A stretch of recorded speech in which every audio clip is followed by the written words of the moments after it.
you have one thing you've talked about or written about, like people don't buy what brands do, they buy why they do it.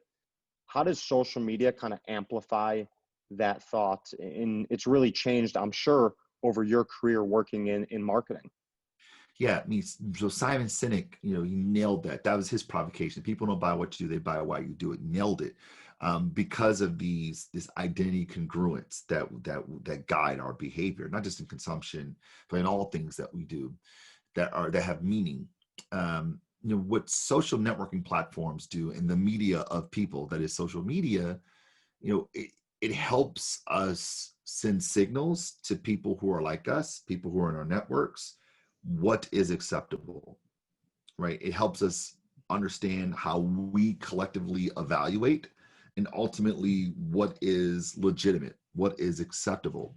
And this is powerful, and it's not novel, right? We've always done this, right? It just, the means by which, or the mechanisms by which this negotiation happens were slower and less prolific, right? It definitely didn't propagate as much. The technology extends on the behaviors that we've already done, and it provides a receipt on what people like me do.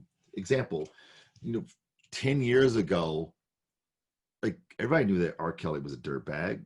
That wasn't new news. We knew that. We totally knew that. But yet, Step in the Name of Love comes on, or Remix to Ignition, we turn up, right? Yeah.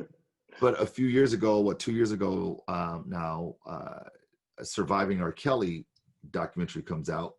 Nothing new. We didn't learn anything new, by the way.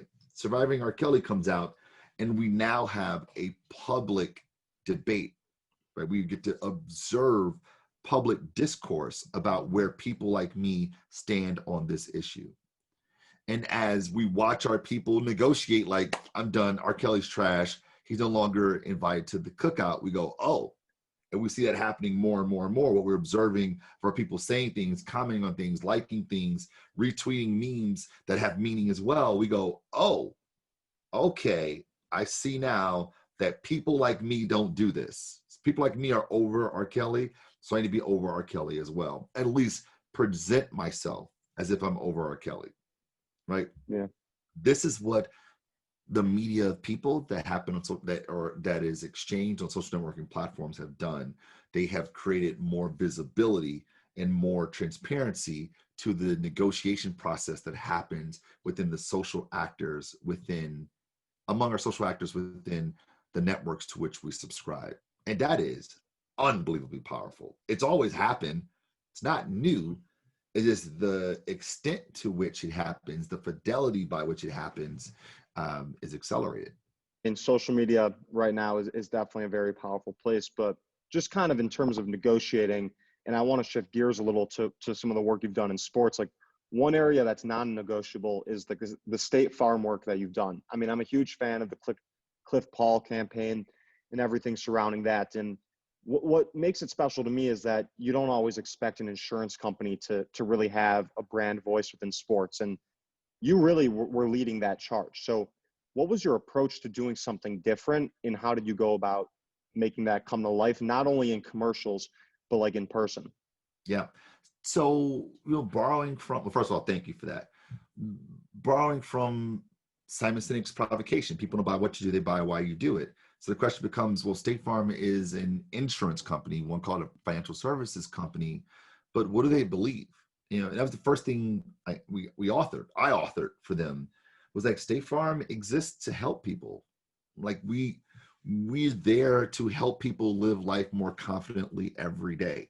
And actually, that language already existed for State Farm. It was just excavating it and adding more meaning to it. We exist to help people live life more confidently every day, right? So they can make better decisions, so they can live life more confidently every day. Awesome, sweet. We exist to help people. But what does that mean in the context of sport?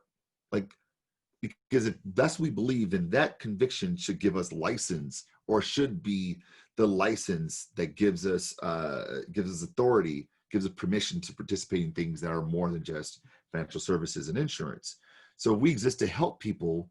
Where does help play out in the NBA, which is State Farm was a massive sponsor for at the time and still is.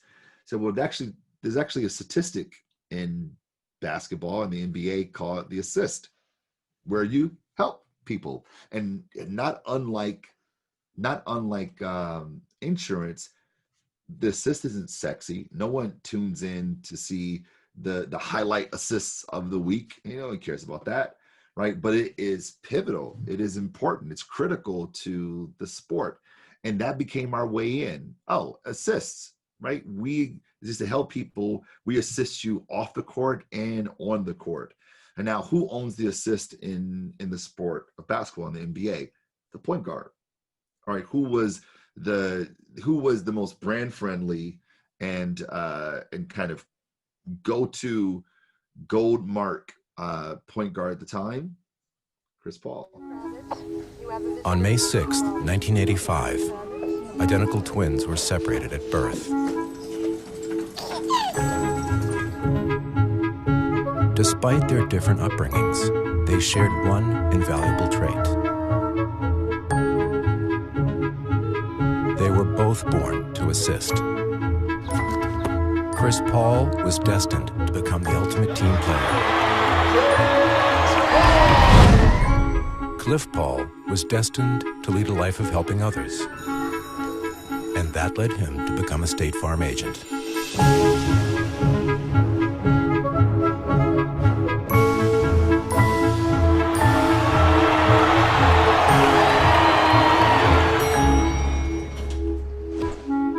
When assisting is in your blood, you know it.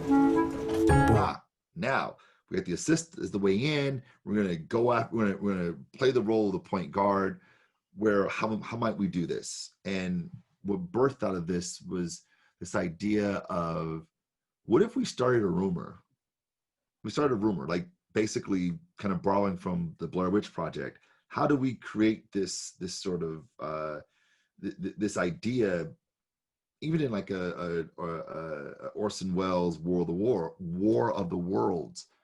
We create this idea that may not be real, but we get people to talk about it and propagate it as if it is. They negotiate it among themselves to figure out whether it's real or not. And this negotiation process will be the fuel, the propeller that propagates the idea throughout this network of people, throughout these hardcore NBA fans. And that was the strategic thrust for the campaign. Yeah, I mean, it's certainly a memorable campaign. And I know we only have a couple more minutes here, and I just want to touch on one more campaign that's kind of very interesting right now, and it's done extremely well. But the thing that really works there is like the authenticity. And one place that I think these days consumers really respond to that. So when you're talking about what we've seen in terms of Travis Scott working with McDonald's and that collaboration right there, why is that an authentic campaign? And when it's authentic, how do you think that kind of influences people to respond, where they're not just sending a like or engaging on social media, but it's really a call to action to get off your couch and be a part of something bigger than yourself? Yeah, that campaign is brilliant. For the very reason that you mentioned, it feels authentic. Like, I believe Travis Scott eats that. Like, I believe that he does a quarter pounder with onions and like he's a Sprite. Like, I believe that is his meal 100%. It's not like they've got Kim Kardashian who says, sometimes I eat this. Like, yeah, right, Kim, you eat that like every 3 years. And it was a great follow-up to their famous orders campaign spot they did for Super Bowl in 2020. Seems like forever. Super Bowl 2020. It was a really good follow-up, and it took it from like this campaign messaging and brought it down to like just a very, very human thing. And tapped with someone like Travis Scott, who is extremely influential in the hip hop culture of consumption in that network. But also you see that and you really believe that he eats that. And that authenticity comes from, at least what my understanding was, they chose Travis Scott because they saw him in a video eating McDonald's, like no paid sponsorship, eating McDonald's, but they blurred the bag out because they didn't have, because of licensing rights or whatever, because of IP rights. And it was like, oh, he already eats it, then like, let's just do this. It was real. And I think that that's what people respond to. It's the realness of it. Like, who doesn't like real? Everyone likes to keep it real. At least they see other people keep it real.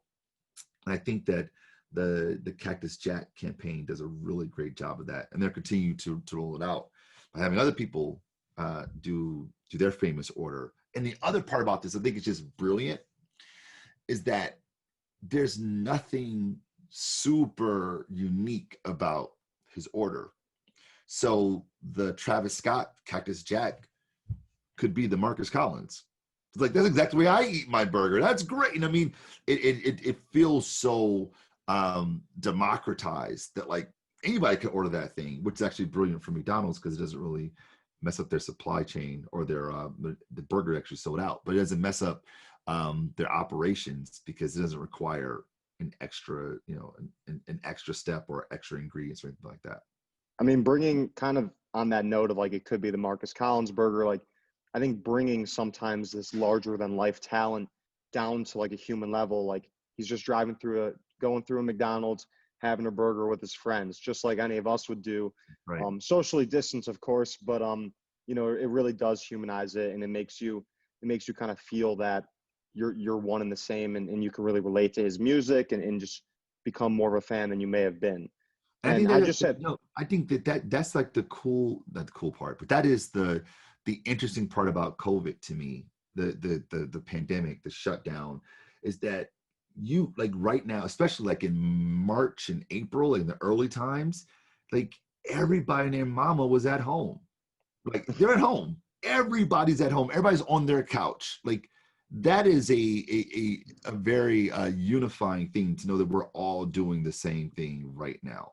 No matter how big you are, the biggest, person in the world, the most powerful person in the world, and lowly old little me, we're all sort of united by this thing. And I think that says a lot about McDonald's as a cultural icon, a global cultural icon. Yeah, I look forward to reading some case studies years down the road on how this moment really changes culture and I guess just human behavior, because you're right, it's a uniting moment. And other than when you think about potentially like world wars and catastrophes, those are the types of things that really do unite and have everybody on the same level.